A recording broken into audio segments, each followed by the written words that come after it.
안녕하세요. 2020 톡톡 인생학교 여러분들께 안내할 이봄입니다. 2020년 하면 코로나, 마스크, 집콕 자제 이런 단어들만 떠오르는데요. 나가는 것도 또 누군가를 만나는 것도 참 어려운 한 해였습니다. 상황이 이렇다 보니 오히려 비대면 인문학 강의들은 더욱 많은 인기를 끌었다고 하는데요. 헛헛한 마음을 채우기 위해서겠죠. 연수구는 그간 지속적으로 다양한 평생학습을 통해 여러분들께 많은 강연들을 소개해드렸는데 2020년 톡톡 인생학교 강연자를 소개하겠습니다. 먼저 강원국 작가님을 소개합니다. 네, 작가님 이렇게 뵈니까 더 편안하고 반갑습니다. 예, 아주 저도 분위기가 아주 좋네요. 네. 여기가 지금 어디죠? 여기는 인천 연수구입니다. 아, 인천 연수구와 함께하고 계십니다. 예, 연수구 이 소극장인데 여기. 네, 문화의 집 소극장이고요. 예. 네, 이렇게 작가님과 함께하기 위해서 자리를 마련했습니다. 예, 네. 좋습니다. 제가 작가님 만난다고 해서 이렇게 인터뷰 기사를 쭉 봤는데요. 그 중에 살아보니까 내가 회사를 다녀도 공직 생활을 해도 말을 하는 것도 글을 쓰는 것도 다 잘하더라. 이런 기사를 봤는데 정말 부럽더라고요. 분명 비결이 있을 것 같은데 그 비결 공유 좀 함께 해주시죠. 그 다 잘하는 것은 내가 다 잘한다 생각하면 돼요. 네. 그리고 잘한다고 얘기하고 다니면 되는 거죠. 네. 근데 저는 사실 모든 사람은 저마다 잘하는 게 있다고 생각해요. 네. 그래서 사실 이제 그거를 발견하는 사람도 있고 못하고 이제 죽는 사람도 있죠. 네, 맞아요. 그래서 일단은 다 잘한다고 생각하고 한 번씩 해보는 게 저는 중요하다고 생각합니다. 그래서 하나씩 다 해보셨더니 잘하셨다. 그리고 뭐든지 많이 하면 잘하게 돼요. 맞아요. 많이 네, 하면 많이 하면 익숙해지고 네, 그렇죠. 늘어나고. 네, 네, 그래서 맞습니다. 뭐 누구든지 뭐 계속하면 잘하게 되죠. 네, 열심히 네. 꾸준히 해라라는 네, 말씀으로 들으면 될 것 같아요. 이 글쓰기가 모든 분야에서 필요하지만 사실 글을 쓴다는 게 참 어려운 것 같습니다. 요즘은 특히나 굉장히 짧은 글 위주로 돌아가는 세대이다 보니까 그런 것 같은데 그래서 전 작가님 말 중에 아침에 글을 쓰는 사람이 작가다 이 말을 봤어요. 좀 용기가 나던데 어떤 의미로 하신 건지 궁금합니다. 아, 그거 제가 처음 한 말은 아니고요. 네. 저도 그 어떤 작가 얘기를 들었는데 그 작가 이름은 잊어버렸습니다. 네. 근데 그런 뜻으로 받아들였어요. 그냥 매일 글을 써라. 네. 매일 글을 쓰는 사람이 작가다. 네네. 특별하게 무슨 작가의 자격이 있는 사람이 있지 네. 않다. 네. 그래서 어쨌든 사실 글도 써보니까 네. 뭐 매일 쓰면 느는 것 같고요. 그러다 보면 작가가 되지 않는가 네. 생각합니다. 그래서 꾸준히 습관화하는 것들에 대한 중요성을 말씀해 주시는 것 같아요. 오늘 톡톡 인생학교 주제가 내 인생 기억할 만한 하나의 작품입니다. 내 인생을 기억할 만한 하나의 작품이라고 단언을 할 수 있을까요? 좀 어떻게 생각하세요? 누구나 누구의 인생이나 다 자기 작품이죠. 네. 세상에 하나밖에 없는 작품이죠. 네. 그런데 이제 그 작품을 어떻게 만들어가고 또 남길 것인가 하는 문제인데요. 그건 이제 저는 책으로 글로 남겼으면 합니다. 네. 그래서 모든 분들이 네. 이제 글을 쓰고 자기 어떤 인생의 작품을 네. 책으로 남겼으면 하고요. 책을 쓴다는 걸 염두에 두고 네. 살면 아무래도 좀 더 충실하게 살지 않겠습니까? 네. 예. 그런 의미에서 모든 사람의 인생은 하나의 작품이다라고 네. 생각합니다. 볼 수 있는 그리고 다시 확인할 수 있는 기록으로 좀 남겨라 이런 말씀이신 것 같아요. 작가님이랑 이렇게 이야기를 나누다 보니까요. 제 존재, 우리 여러분들의 존재만으로도 충분히 가치가 있고 힘을 얻어서 무언가를 할 수 있겠다라는 생각이 듭니다. 오늘 인터뷰 감사합니다. 어려운 출판계에서 수년째 베스트셀러 작가로 우뚝 서 계신 나에게 적수는 펭수밖에 없다고 말하는 말과 글의 힘을 믿는 작가 강원굿 작가의 알찬 강연 시작합니다.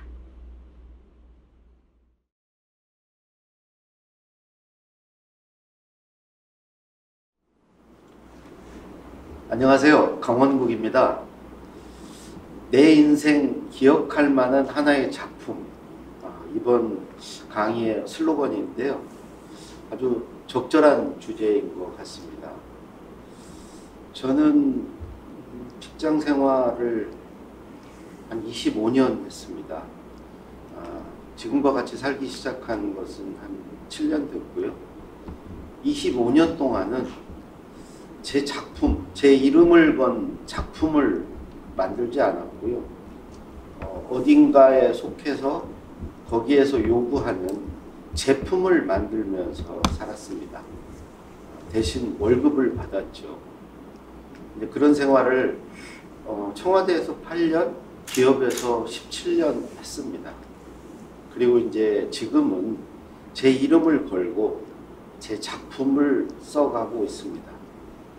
저는 오늘 이 방송을 들으시는 분들 모두 자기의 작품을 만드는 삶을 사셨으면 좋겠다 하는 그런 마음으로 오늘 강의를 준비했습니다. 이런 걸 한번 상상해보죠. 지금은 뭐 대학을 졸업하건 고등학교를 하건 어딘가에 들어가지 않습니까? 더 좋은 데 들어가기 위해서 공부를 하죠.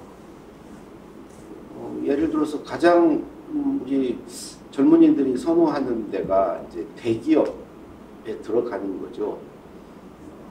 그래서 대기업에서는 공채라는 걸 합니다. 매년 연초에 이렇게 몇 명을 이렇게 뽑습니다. 근데 전 요즘에 이제 코로나 국면을 지나면서 느끼는 건데, 과연 이런 대기업 공채가 앞으로도 지속될까? 지속되지 않으면 어떤 일이 벌어질까를 생각해 봤습니다. 왜 대기업들은 매년 일정 수의 대학 졸업, 고등학교 졸업한 사람들을 뽑을까? 뭐 결론적으로 말씀드리면 저는 머지않아 그런 공채는 사라질 거라고 생각합니다. 저도 이제 기업에서 다녀본 사람으로서 기업은 사실 필요한 사람을 뽑고자 하죠. 근데 이제 공채 제도라는 것은 매년 일정한 수를 뽑는 거죠. 왜 뽑았냐? 저는 정부 눈치를 보느라고 그랬다고 생각합니다. 기업이 어느 정도의 고용 창출 의무를 지고 있는 거죠. 그러면 그렇게 대졸 또는 고졸 직원을 뽑을 때 뭘 보고 뽑을까요? 그 사람이 뭘 잘할 수 있는지, 그 사람의 가진 재능이나 역량은 뭔지 그걸 과연 알 수 있을까요? 알 수 없죠. 그래서 학교를 보고 뽑는 거죠. 또 그 전공한 학과를 보고 뽑게 됩니다. 그래서 많은 우리 학생들 또 학부모님들이 좋은 학교, 그러니까 소위 잘 뽑아주는 학교, 또 뽑아주는 학과에 가려고 합니다. 그게 이제 초등학교, 중학교, 고등학교 학창 시절 내내 지속되는 거죠. 그 경쟁을 벌이고 있는 거죠. 근데 기업 입장에서는 사실 그렇게 좋은 소위 이른바 세칭 명문대 인류학과를 나온 사람을 뽑아도 어차피 다시 재교육해야 합니다. 그래서 재교육에서 어느 정도 일을 할 수 있을 만하면 그 사람에게 날개를 달아주는 거죠. 어디든지 갈 수 있습니다. 자기 거기서 배운 거, 또 거기서 쌓은 경력을 가지고 다른 데로 갑니다. 그러면 기업 입장에서는 죽 써서 개 줬다고 그러나요? 그러니까 경력직을 뽑고 싶어 하지요.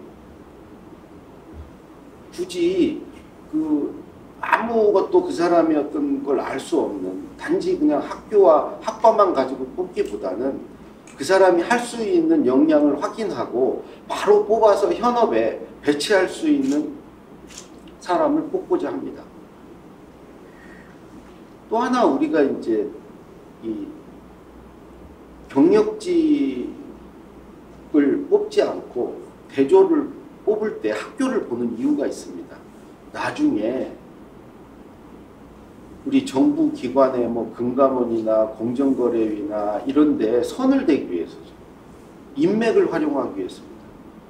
좋은 학교를 나왔다는 친구들이 거기에 선이 잘 닿기 때문에 그런 이유로도 그걸 보고 뽑았습니다.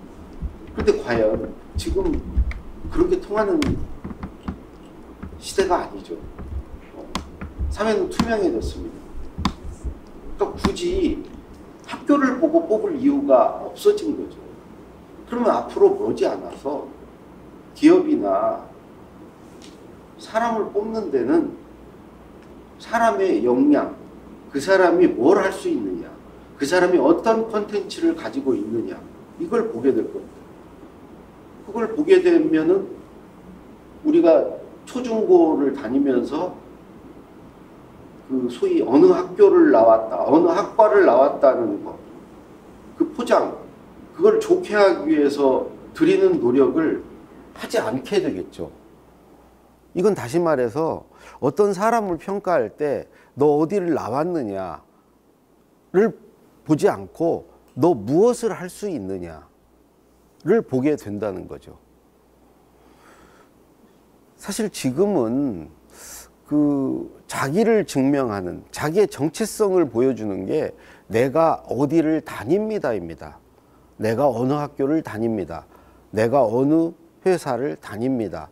그 다니는 데에 따라서 그 사람에 대한 평가가 달라지고 대접이 달라집니다. 저는 이 시대가 이제 오래가지 않을 거다. 어디를 다니느냐가 아니고 어디를 나왔느냐가 아니고 무엇을 할 수 있느냐를 가지고 사람을 보는 시대가 올 것이다 라고 생각을 하고요. 그럼 이런 시대가 왔을 때 어떤 사람이 더 많은 역할을 하고 더 좋은 대우를 받을 수 있을 것인가? 자기의 어떤 컨텐츠를 갖고 있는 사람입니다. 자기의 스토리가 있는 사람입니다. 그러니까 어디를 나왔느냐가 아니고 어떻게 살아왔느냐, 어디를 다니느냐가 아니고 무엇을 할 수 있느냐, 이게 있어야 되는 거죠. 컨텐츠와 스토리가 필요합니다. 그러기 위해서 물론 치열하게 살아야 되겠죠. 그건 이력서가 그렇게 중요하지 않아요. 우리 때는 이력이 중요했죠. 이력보다는 자기가 뭘 하면서 어떻게 살아왔고 지금 뭘 할 수 있느냐, 이게 이제 필요한 거죠. 근데 그게 있더라도 그것을 보여줄 수 있어야 합니다. 그때 보여주는데 필요한 게 말하기와 글쓰기입니다. 자기가 좋은 걸 갖고 있어요. 재능도 있고 자기가 남에게 도움이 되는 어떤 컨텐츠도 갖고 있어요. 근데 이걸 보여주는 말하기, 글쓰기에 서툴면 갖고 있지 않은 거나 같은 거죠. 그래서 이제 말하기와 글쓰기가 더 중요한 시대가 저는 오고 있다, 이렇게 생각을 하고요. 이게 돌이켜보면 지금 우리가 살고 있는, 또 제가 살아온 시대는 읽기 듣기 중심의 시대였고 그런 사회였습니다. 학교 다닐 때 생각해 보세요. 읽기 듣기를 잘하면 공부를 잘했어요. 선생님 말씀 잘 듣고 책 열심히 읽으면 공부를 잘했고요. 그걸로 좋겠습니다. 그런 사람이 시험을 잘 봤고요. 우등생이 됐습니다. 또 그런 사람들이 그 연장선에서 사회에 나와서 또 읽기 듣기를 잘하는 사람으로 살았어요. 상사의 말을 잘 알아듣고요. 상사가 저렇게 말하는 이유나 배경이나 취지나 의도나 목적, 이런 걸 잘 파악해서 상사가 요구하는 거를 잘 만들어 줬습니다. 그게 바로 처음에 제가 말씀드린 제품이라는 겁니다. 내 이름이 달린 게 아니죠. 그 회사 또는 그 상사의 이름이 붙은 제품을 잘 만들면 사회생활을 잘하고 조직에서 성공하는 사람이 됐습니다. 읽기 듣기를 잘하면 됐던 거죠. 근데 어디 다니는 사람으로 살지 않고 어디 다니는 곳에 제품을 만들지 않고 내 작품을 만들고 살려면 말하기 쓰기가 필요한 거죠. 내 말과 글로 내가 가진 것을 팔면서 살아야 되는 거죠. 이게 저는 그럴 수밖에 없다는 하나의 예를 말씀드리자면 사람이 오래 산다는 겁니다. 지금보다 훨씬 오래 산다는 거죠. 지금 이 방송을 들으시는 분들 대부분이 이제는 100세를 넘어서 젊은 분들은 120세 아니 그 이상을 살게 될 겁니다. 어디 다니는 기간이 길어봐야 60입니다. 60이 되면 정년이라는 걸 하죠. 그러면 60에 나와서 100세, 120세까지 살면 120살을 살면 산 만큼 또 살아야 됩니다. 직장 생활 아무리 길어도 30년입니다. 그 30년에 2배 해당하는 것을 어디 다니지 않는 상태로 내 말과 글로 살아가야 된다는 거죠. 그래서 이 앞으로 말하기와 글쓰기는 중요해진다. 이제는 제품을 잘 만드는 사람이 성공하는 게 아니고 자기 작품을 만들 수 있는 사람이 성공하는 시대로 간다. 이렇게 이제 말씀을 드리고요.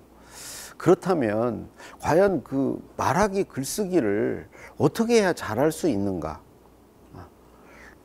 이것에 대해 좀 말씀을 드리겠습니다. 사실 말하기와 글쓰기는 한 몸입니다. 서로 뗄 수가 없죠. 저는 글만 써서는 글을 잘 쓸 수 없다고 생각합니다. 말과 함께 가야 되죠. 말만 해서는 말을 잘할 수 없다. 글도 같이 써야 된다. 그래서 말과 글이 수레 2바퀴로 같이 굴러가야 된다. 라고 생각을 하고요. 실제로 저는 그런 생활을 하고 있습니다. 제가 이제 말하고 글 쓰는 과정은 대략 이렇습니다. 우선 첫 번째 단계로요. 포털 사이트의 메모장에 메모장 요즘에 많이 있죠. 다 무료입니다. 그리고 메모장에 쓴 것은 또 다 검색이 돼요. 그래서 그 메모장에 저는 뭔가 생각이 날 때마다 단어로 메모를 합니다.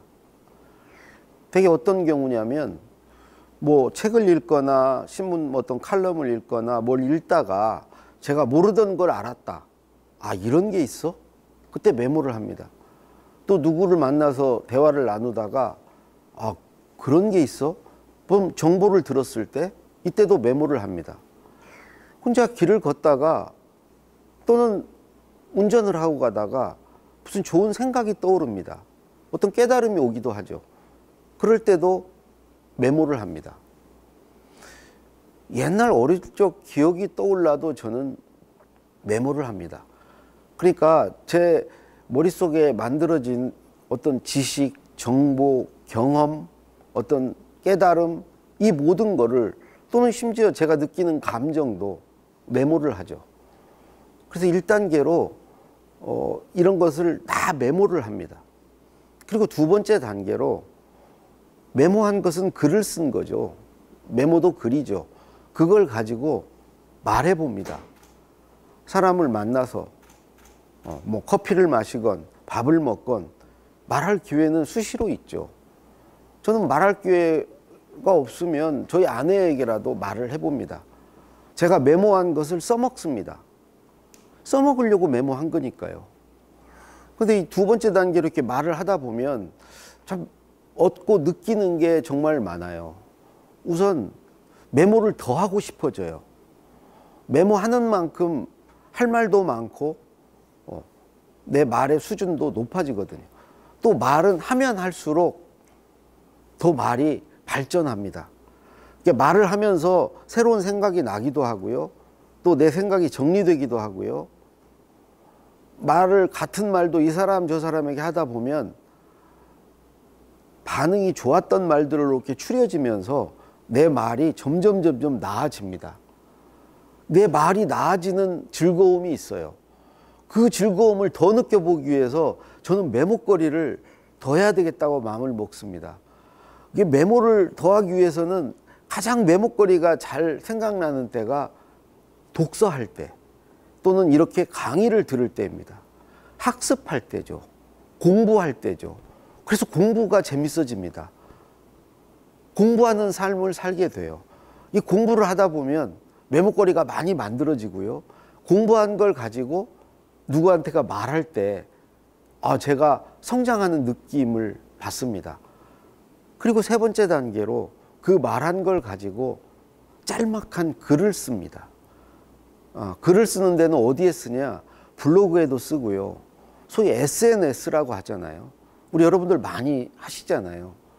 여러 SNS가 있죠. 그런데다가 짤막한 글을 씁니다. 그런 글들이 최근 제가 이런 생활을 시작하고 나서 한 5,000개 이상 쓴 것 같아요. 제가 이제 글을 쓸 수 있는 힘은 사실은 이 1단계, 2단계, 3단계를 거치면서 나온다고 생각해요. 방금 세 번째 단계로 그 짧은 글을 쓴 것들이요.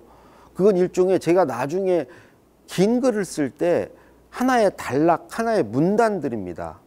글의 조각들이죠. 그럼 이건 언제 정리됐냐? 두 번째 단계에서 누구한텐가 말하면서 정리된 겁니다. 말한 건 쓸 수 있어요. 제가 대통령의 글쓰기라는 제 책은 5년간 말해보고 그 말한 걸 가지고 6년차 때 그냥 책으로 쓴 겁니다.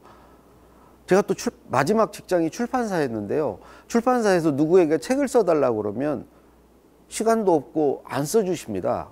특히 유명한 저자일수록. 근데 그건 말을 해주세요.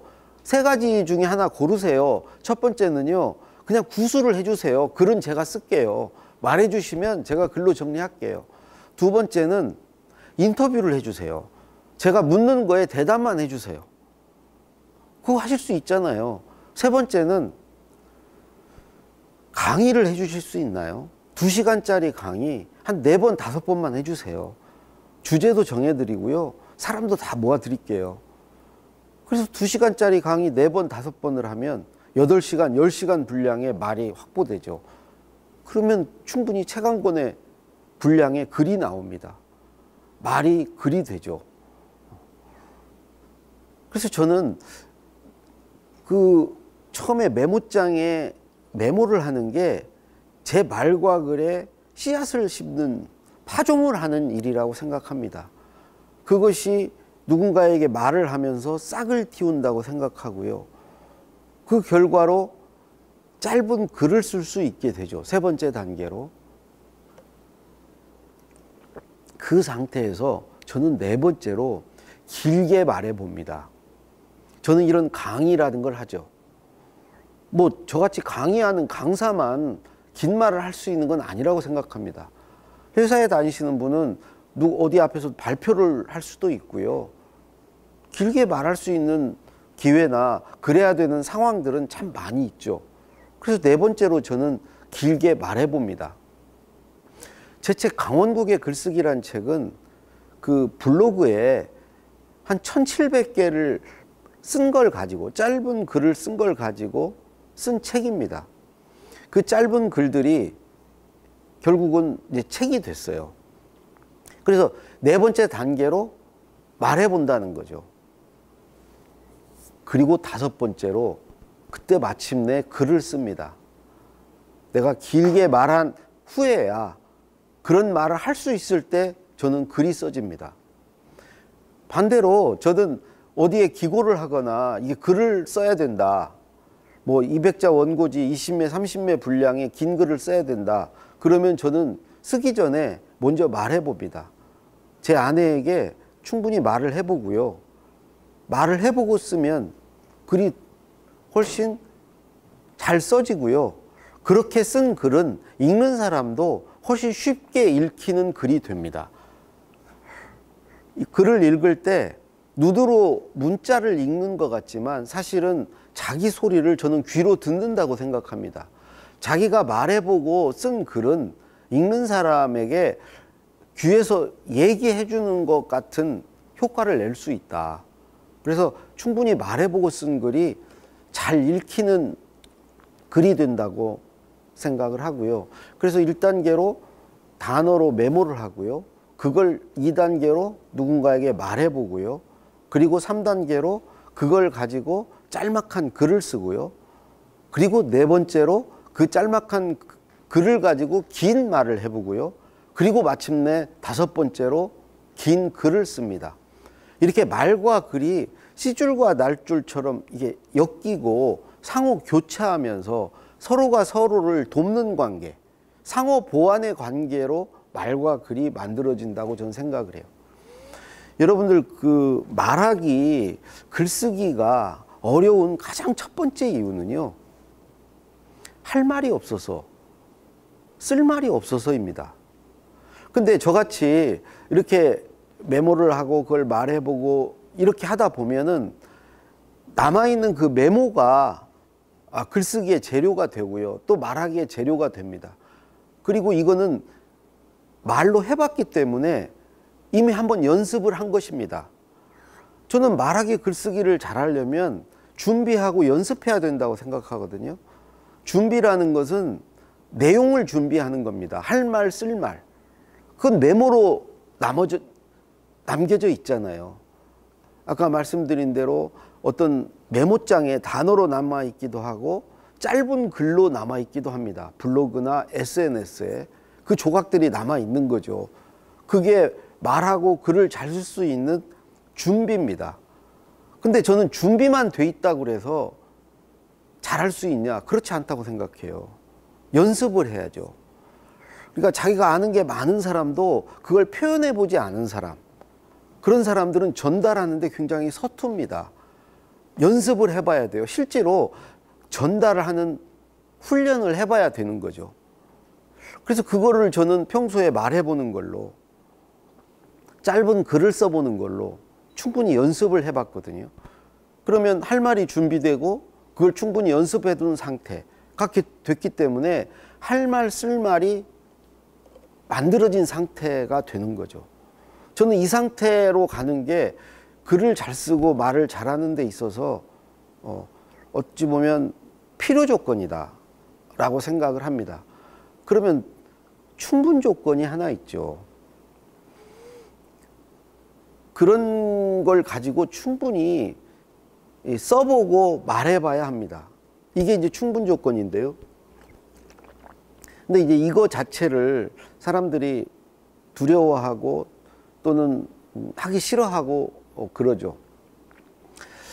제가 이제 글을 쓰는 방법들은 뭐 이런 것들이 있습니다. 우선 첫 번째로 생각나는 대로 씁니다. 생각나는 대로, 여러분 뭐 누구나 생각나는 것을 쓰거나 아니면 자판을 치거나 하는 거 누구나 할 수 있는 일입니다.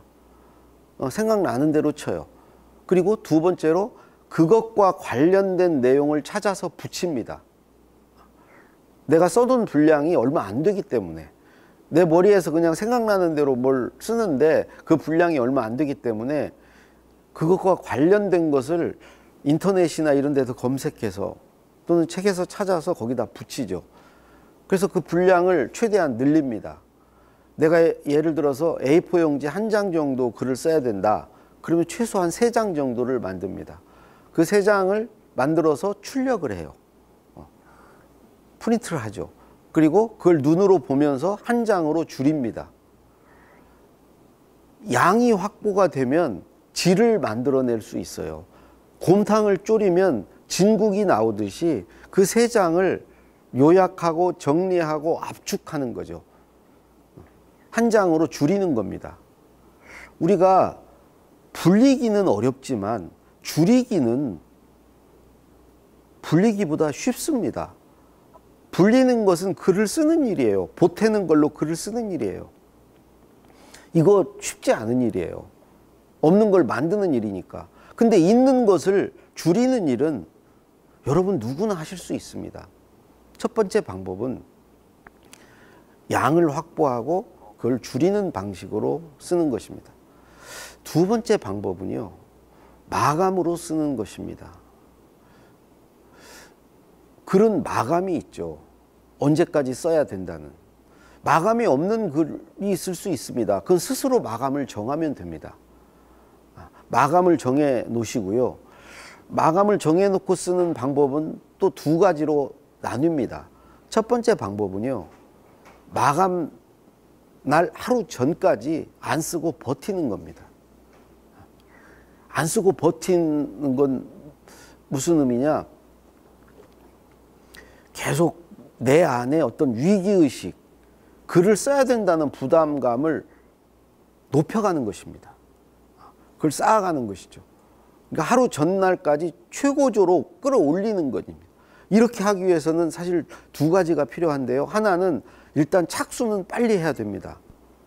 글을 써야 된다고 했을 때 그냥 언제까지 뭐 써야지 이런 상태에 있으면 안 되고요. 문서를 하나 생성을 해서 일단 시작은 해놔야 돼요. 착수를 해야 되고요. 또 하나는 글을 써야 된다는 사실을 잊어버리면 안 됩니다. 걱정은 하고 있어야 돼요. 시시때때로 내가 언제까지 글 쓸 일이 있지, 이런 상태로만 가면 됩니다. 그런 상태로 계속 가다 보면은 하루 전날 최고조에 이릅니다. 부담감이, 위기감이. 그러면 그때 저는 쓰게 되더라고요. 또 하나의 방법은 마감이 있어요. 그 마감 때까지 조금씩 보태면서 쓰는 겁니다. 우리 학교 다닐 때 벼락치기 하는 방법이 마감으로 쓰는 거라면 예습복습 착실히 하는 게 이 두 번째 방법입니다. 착수를 해놓고요, 일정 양씩 조금씩 보태는 겁니다. 제 경험으로 우리 뇌는요, 처음 시작을 해놓으면 과업이 주어지면 그때부터 쓰기 시작해요. 절실할수록, 간절할수록 더 잘 수시로 떠올라요. 쓸 말이. 다른 일을 하다가도 이런 내용 보태면 되겠다. 친구를 만나서 얘기를 하는데 그 친구 말 중에 쓸거리가 잡혀요. 또 그 내용과 관련 없는 무슨 책을 보는데 써야 될 내용이 떠올라요. 그때마다 거기 들어가서 보태는 겁니다. 떠오르지 않더라도 하루에 한두 번은 그 문서에 들어가서 이전까지 써놨던 걸 한번 쭉 보고요. 그러면 보탤 말이 생각이 나요. 어제 분명히 여기까지밖에 쓸 말이 없어서 거기서 그쳤는데 오늘 다시 들어가서 어제까지 쓴 걸 이렇게 읽어보면 거기에 한두 줄이라도 추가할 말이 생각이 난다는 거죠. 그럴 때 보태면 됩니다. 야금야금 글을 보태가면 돼요. 대개 이제 며칠 날까지 써야 되면 대개 이제 하루에 어느 정도씩을 보태가야 되는지 그런 견적이 좀 나오죠. 그러면 그만큼씩 보태가는 거예요. 되게 작가들은, 특히 이제 장편 소설 쓰는 작가들은 다 이 방식으로 저는 쓴다고 들었어요. 해밍웨이도 그렇고요. 야금야금 보태는 거죠. 이 보태기 방식으로 쓸 때 사실 두 가지가 필요하고요. 저는 두 가지를 활용하는데요. 그 중에 하나는 뭐냐면 보탤 거리가 생각이 안 난다. 그럴 때 저는 칼럼을 읽거나 강의를 듣거나 책의 목차를 봅니다. 포털 사이트 가면 다 볼 수 있는 것들이에요. 내가 써야 될 글의 주제와 관련된 칼럼을 읽거나 강의를 듣거나 책의 목차를 봅니다. 그러면 보탤 말이 떠올라요. 그럴 때 보태는 거죠. 또 하나, 매일매일 보태기 방식으로 글을 쓰려면 습관이 들려야 합니다. 매일매일 글을 쓰는 습관을 들여야 해요. 이런 근데 습관을 들이는 가장 좋은 방법은 글쓰기 전에 자기만이 치르는 어떤 의식을 갖는 겁니다. 루틴이 있는 거예요. 나는 글쓰기 전에 꼭 무엇을 한다. 근데 그것을 계속 하다 보면, 그걸 하면 뇌가 글을 쓰려고 합니다. 또 써야 된다고 생각합니다. 그래서 어떤 조건 반사로 글이 써지는 거죠. 저는 그런 루틴을 한때는 안경을 닦는 걸로 하기도 했고요. 내가 늘 정해놓은 카페를 향해서 가는 것, 그 가는 과정이 글쓰기 전에 저의 의식이고 루틴이기도 했고요. 산책이 루틴인 적도 있고요. 그럼 산책을 하면 산책을 떠날 때 심란해요. 왜 심란해지냐? 뇌가 알거든요. 이걸 끝나고 나면 글을 써야 된다는 거를. 근데 산책을 나서요. 근데 어느 정도 걷다 보면 이때 얘가 준비를 합니다. 처음에는 어떻게 안 써볼 궁리를 하죠. 어떻게 빠져나갈까? 피곤하다고 핑계를 댈까? 내일도 있는데 내일 쓰면 되지. 오늘 꼭 써야 돼. 이렇게 한번 우겨볼까? 생각을 하다가 한 중반 정도 지나면은 그냥 그래 쓰자. 쓰는 게 오히려 편하다. 라는 생각으로 바뀌게 됩니다. 체념하게 돼요. 그래서 산책을 돌아오면 이렇게 글을 쓰는 모드로 들어가게 되는 거죠. 이게 이제 습관으로 쓰는 겁니다. 그러니까 이런 습관을 들이고 또는 쓸거리가 생각이 안 났을 때 칼럼을 읽고 강의를 듣고 책의 목차를 보고 이런 걸 통해서 매일매일 일정 분량씩을 써감으로써 이제 마감에 맞추는 방법이 있는 거죠. 세 번째 방법은요. 제가 글을 쓰기 전에 늘 가장 먼저 하는 일이 있습니다. 포털 사이트에 국어 사전을 여는 것입니다. 저는 어휘력, 문장력이 약한 사람입니다. 독서를 많이 안 했어요. 근데 글은 써야 되니까 예전에 이제 청와대에 있을 때부터 늘 포털 사이트 국어 사전을 먼저 열었습니다. 왜 그걸 열었냐? 그걸 열면요. 나의 부족한 어휘력과 문장력을 해결할 수 있거든요. 방법이요? 간단합니다. 처음에는 이렇게 했어요. 글을 쓰고 나서 내가 쓴 단어들 있죠. 어휘를 국어사전에 쳐봤어요. 쳐보고 나서 그 단어와 뜻이 비슷한 유의어라고 그러죠. 유의어를 봤어요. 유의어 중에 더 맞는 단어를 찾아서 바꿔줬어요. 그러다 보니까 내 부족한 어휘력을 해결할 수 있었어요. 또 그런 과정을 통해서 내 어휘력이 점점 나아졌어요. 이걸 하지 않으면 자기가 원래 알고 있던 어휘, 그 단어만 쓰게 됩니다. 어휘력이 늘질 않아요. 그래서 저는 이걸 하면서 새로운 단어를 이렇게 바꿔주고 시도하게 됨으로써 제 어휘력이 늘어나고 제 쓴 글이 더 명료해지고 쉬워지고 좋아졌죠. 또 하나 제가 그 단어를 국어사전에 치고 보는 것은 예문입니다. 그 단어가 들어가 있는 문장이죠. 예문들이 뜹니다. 그 예문을 보고 내 문장을 고칩니다. 그 예문을 흉내내서 내 문장을 고치죠. 계속 그걸 하면서 제 문장력이 좋아졌습니다. 저는 어휘력과 문장력을 키울 수 있는 길은, 그 답은 국어사전에 있다고 생각합니다. 국어사전을 열어놓고 글을 쓰는 방법이 저의 세 번째 방법입니다. 네 번째는요, 고치기로 글을 쓰는 것입니다. 글은요, 잘 쓰기는 어렵지만 잘 고치는 것은 누구나 할 수 있습니다. 잘 쓰는 것은 재능이 필요하고요, 재주가 필요하고 한 일이에요. 그래서 잘 쓰기는 어려워요. 무에서 유를 창조하는 일은 어려운 일입니다. 그런데 내가 써놓은 것을 고치는 일, 이거는 시간만 들이면 누구나 가능한 일이죠.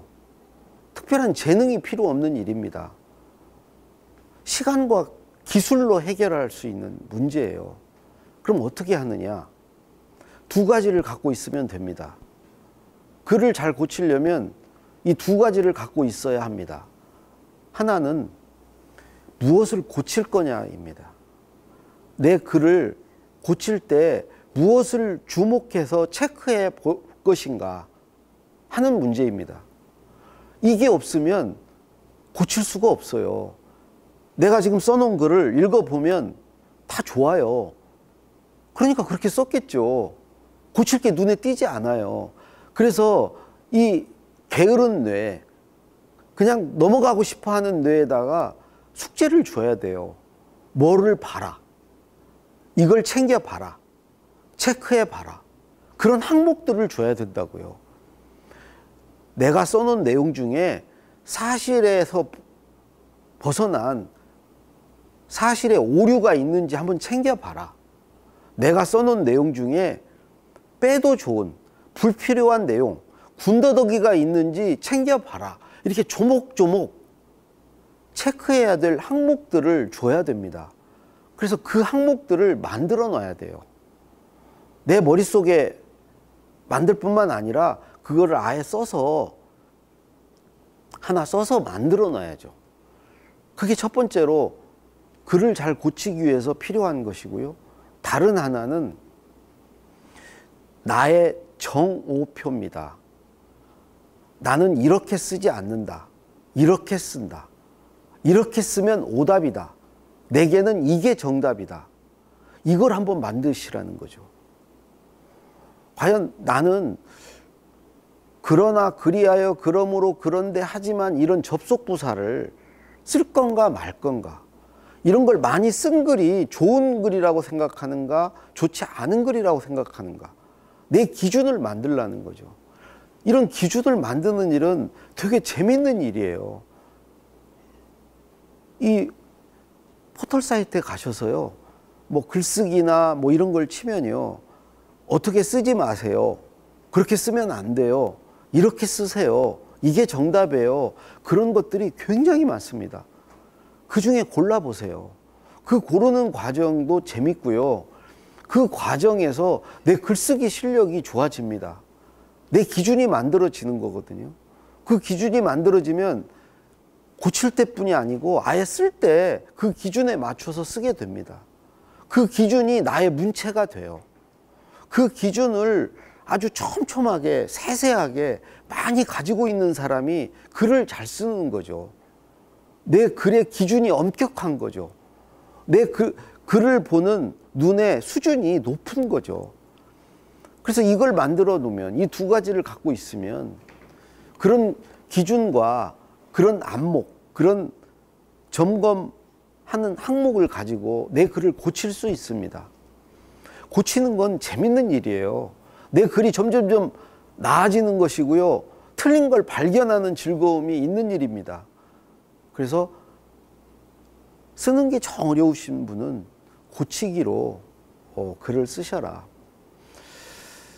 그래서 여러 가지 이제 그 제가 쓰는 글 쓰는 방법들에 대해서 말씀을 드렸고요. 결론적으로 저는 오늘 저와 이제 함께 하시는 분들 모두 자기 책을 썼으면 좋겠습니다. 자기 인생의 작품을 만드시기를 바랍니다. 제가 이제 읽기 듣기의 삶을 쭉 살다가 어느 날 이렇게 위암 선고를 받았어요. 그러고 나서 든 생각은, 이러다 그냥 죽으면 과연 나는 살았던 사람인가? 나의 존재는 어떻게 증명할 것인가? 내 어떤 존재 의미, 존재 가치는 어디에 있었던가? 라는 생각이 들더라고요. 왜 그러냐면, 우리가 읽고 들으면서 사는 건요, 내가 만들어내는 게 아무것도 없는 거예요. 남이 갖고 있는 것을 내 쪽으로 옮겨놓고 내 소유를 늘리고 남의 것을 내가 소비하는 행위예요.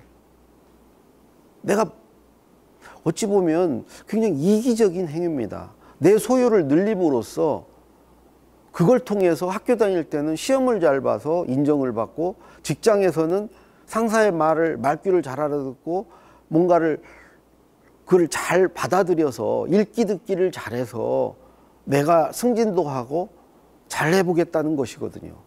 읽기 듣기는 나를 위한 거예요. 남의 것을 내 것으로 만드는 일이라고요. 반대로 말하기 쓰기는 내 것을 나눠주는 일입니다. 남에게 공유해주는 일이에요. 남을 돕는 일이에요. 내가 어떤 역할을 하고 기여를 하는 일입니다. 말하기 쓰기는요. 그래서 저는 누구나 읽기 듣기를 해야죠. 그 단계를 거쳐야죠. 그 인생의 그 기간이 길 수도 짧을 수도 있습니다. 어쨌든 그 다음은 말하기 쓰기 단계로 저는 가야 된다고 생각합니다. 읽고 들었으면 그래서 만들어진 내 것을 누군가에게 말하고 글로 남겨야죠. 그럼으로써 거기에서 내 어떤 존재 의미를 찾고 존재감을 느끼고 그래야죠. 제가 말하고 쓰면서 살아보니까 이게 정말 행복해요. 읽기 듣기는 선생님 말씀에 그걸 맞추고 상사의 말에 그걸 맞추는, 그래야 일이 끝나니까 잘 듣고 잘 읽어가지고 거기에 도달하는 과정이었어요. 학교에서 시험 보는 것도 마찬가지죠. 별로 재밌는 일이 아니에요. 내가 뭔가를 주도하고 내가 이끄는 삶이 아니에요. 근데 말하고 쓰는 것은 내가 이끌어가는 거예요. 이거 즐겁더라고요. 사람은 누구나 표현 욕구가 있다고 생각해요. 그리고 그 표현한 걸 가지고 내 말과 글로 누구인가 인정받고 싶고, 내 말과 글이 뭔가 역할을 함으로써 자아가 실현되는 그런 욕구들을 가지고 있죠. 우리가 말하고 씀으로써 비로소 이런 욕구들은 충족이 됩니다. 그래서 이런 말하기 쓰기 과정, 제가 말씀드린 앞에 쭉 여러 단계를 말씀드렸잖아요. 그런 과정을 통해서 글이 쌓이다 보면 결국 책이 돼요. 말이 책이 되기도 하고요. 메모가 책이 되기도 하고요. 어디엔가 이렇게 쭉 연재를 하고 기고를 한 글들이 한 30개 모여서 책이 되기도 하고요. 그래서 궁극적으로는 꼭 책을 쓰셔라. 어찌 보면 그거는 산 사람의 의무다. 앞으로 살아갈 사람에 대한 최소한의 배려고 의무라고 저는 생각하거든요. 자기가 살아온 경험, 자기가 살면서 배운 거, 느낀 거, 깨달은 거, 이걸 책으로 꼭 쓰셔서 가깝게는 우리 자식, 크게는 우리 다음 세대들에게 나의 경험과 이것을 남겨줘야 되지 않겠는가. 그래서 말씀을 드리면서 오늘 제 강의를 마치도록 하겠습니다. 고맙습니다.